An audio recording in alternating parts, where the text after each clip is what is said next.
Judi online emang menggiurkan. Perputaran uangnya nggak main-main. Pelaku bisa ngeraup puluhan juta rupiah dalam 1 bulan. Nih infonya. Terus? Bawa.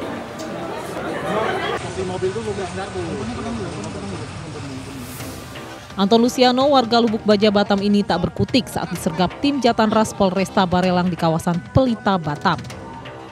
Pelaku ditangkap terkait keterlibatannya dalam situs judi online yang sudah lama dan cukup besar beredar di Kepulauan Riau. Dari hasil pemeriksaan, pelaku merupakan marketing situs judi online bernama Gojek Slot.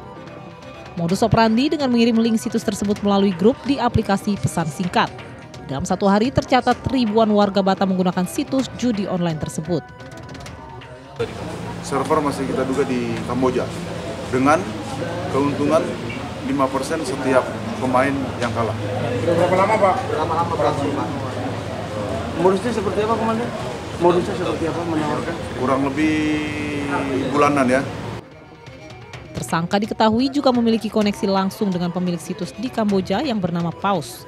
Paus sendiri sudah masuk dalam daftar pencarian orang. Dari Batam, Kepulauan Riau, Gusti Yenosa melaporkan. Narkoba emang bikin gelap mata. Bebas dari lapas akibat kasus ekstasi. Seorang emak-emak nggak kapok, malahan jadi bandar sabu. Rumahnya dijadiin tempat transaksi dan konsumsi narkoba. Dan akhirnya ya dirobohkan nih sama warga nih. Ambil sabu. Angkat. Ini apa? Ambil Ibu. Sabu. Apa? Modus baru, muka lama. Saat Narkoba Polresta Barelang menangkap seorang emak-emak bandar narkoba. Linawati ditangkap di rumahnya, Kampung Ruli, Kampung Aceh, Sungai Beduk, Batam. Namun ternyata Linawati juga menyediakan tempat di rumahnya untuk mengonsumsi narkoba. Petugas gabungan pun merobohkan rumahnya, mencegah dijadikan tempat transaksi dan penggunaan narkoba. Perobohan rumah disaksikan perangkat RT, RW, kelurahan, warga, dan Lina sendiri. Linawati bukan muka lama bagi polisi narkoba. Lina pernah ditangkap tahun 2013 dalam kasus pil ekstasi. Bebas 6 tahun lalu, wanita kelahiran Medan ini beralih jadi bandar sabu. Kalau ada orang mau tempat sewa, saya kasih sewa.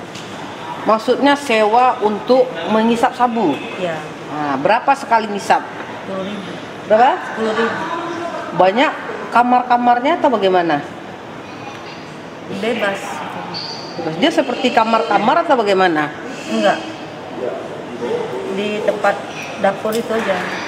Yang penting ada kursi duduk aja sudah.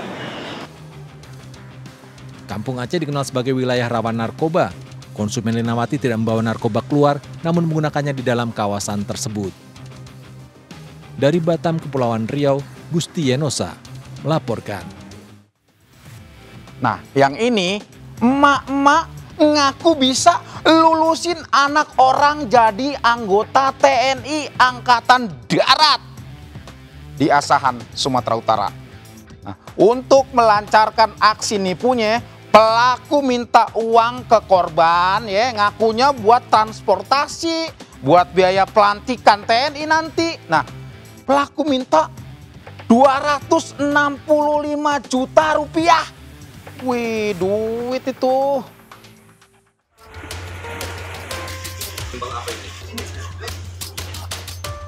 Wanita 43 tahun ini hanya bisa tertunduk malu saat digelandang petugas Satreskrim Polres Asahan, Sumatera Utara. Pelaku ditangkap atas kasus penipuan yang menjanjikan bisa menjadi anggota TNI Angkatan Darat. Pelaku meminta sejumlah uang kepada korbannya hingga 265 juta rupiah. Mulai dari mengaku untuk biaya transportasi hingga uang untuk pelantikan jadi TNI. Di mana pelaku mengiming-imingi anak korban bisa masuk menjadi anggota TNI Angkatan Darat pada tahun 2023 lalu. Diduga pelaku ini minta uang senilai 450 juta rupiah kepada si korban dan dikirim senilai 225 juta rupiah sebagai tanda jadi.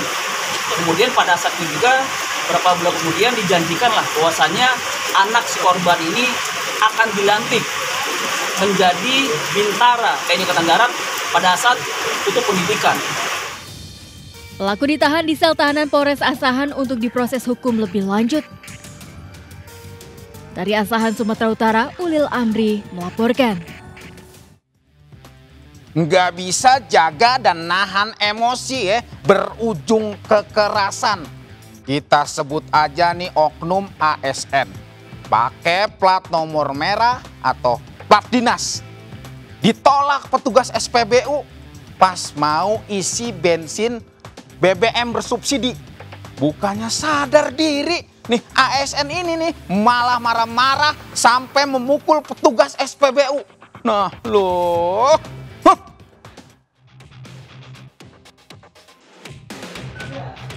Penganiayaan di SPBU Sultan Agung Semarang, Jawa Tengah terekam kamera pengawas. Bermula saat seorang pengguna sepeda motor berplat merah atau plat dinas hendak mengisi BBM Pertalite. Operator SPBU menolak melayani dan mengarahkan konsumen ke tempat pengisian BBM non-subsidi.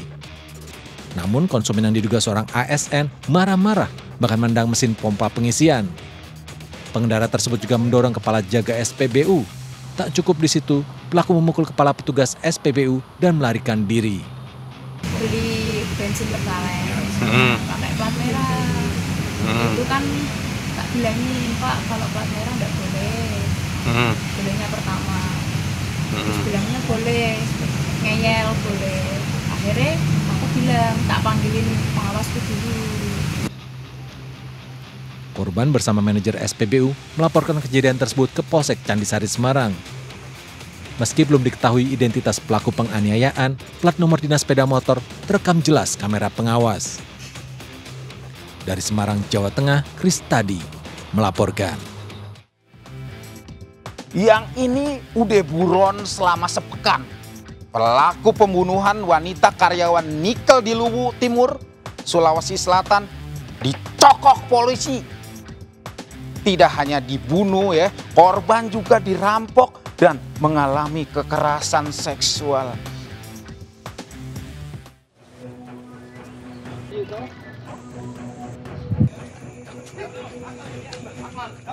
Agi, 23 tahun, dibekuk tim Resmo Polda Sulawesi Selatan di tempat persembunyiannya di Kecamatan Muara Badak, Kutai Kertanegara, Kalimantan Timur. Agi buron selama sepekan setelah membunuh wanita karyawan perusahaan nikel yang jasadnya dibuang di jurang kawasan Gunung Kayu Langi, Luwu Timur, Sulawesi Selatan. Berdasarkan pemeriksaan polisi, pelaku tidak hanya membunuh korban tapi juga mengambil barang berharga serta melakukan kekerasan seksual.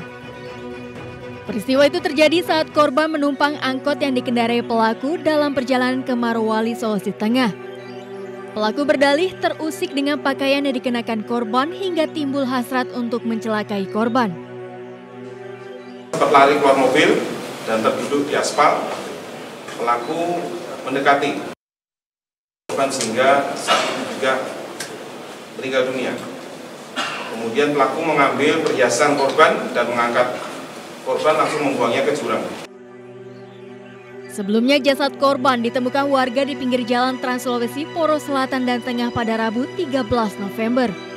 Keluarga korban sempat melakukan pencarian karena hilang kontak saat korban dalam perjalanan ke Morowali dengan menumpangi sebuah angkot. Tim Liputan melaporkan. Gara-gara pohon pisangnya ya sering dimaling. Kakek di Tuban, Jawa Timur nekat menganiaya tetangganya sampai luka parah.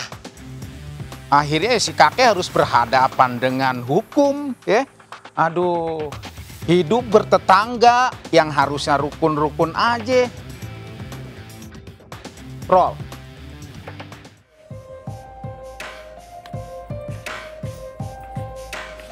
ST, 73 tahun, warga desa Tangunggan, Tuban, Jawa Timur digiring ke Polres Tuban usai menganiaya tetangganya hingga luka parah. Peristiwa dipicu oleh aksi pencurian pohon pisang yang diduga dilakukan tetangganya M, 49 tahun, warga Tanggungan. Saat pelaku memergoki langsung korban hendak mengambil pohon pisangnya, pelaku langsung menganiaya korban dengan senjata tajam. Korban ini diketahui oleh tersangka atau pelaku bahwa sering mengambil pohon pisang dari milik pelaku. Kemudian pada saat hari kejadian bahwa pelaku mendapati korban sedang mengambil pohon pisang tersebut, sehingga daripada itu pelaku langsung melakukan kepada korban sebanyak 2 kali. Tersangka dijerat dengan pasal 351 ayat 1 KUHP tentang penganiayaan dengan ancaman pidana 2 tahun 8 bulan penjara. Dari Tuban, Jawa Timur, Pipit Wibawanto, iNews melaporkan. Tuh, Dek, cepat bertindak malah terjerat hukum, ya. Makanya lebih baik ya serahkan pada aparat untuk menangkap pelaku pencurian. Ya, ingat, kejahatan terjadi bukan karena ada niat pelakunya, tapi juga karena ada kesempatan. Waspadalah! Waspadalah!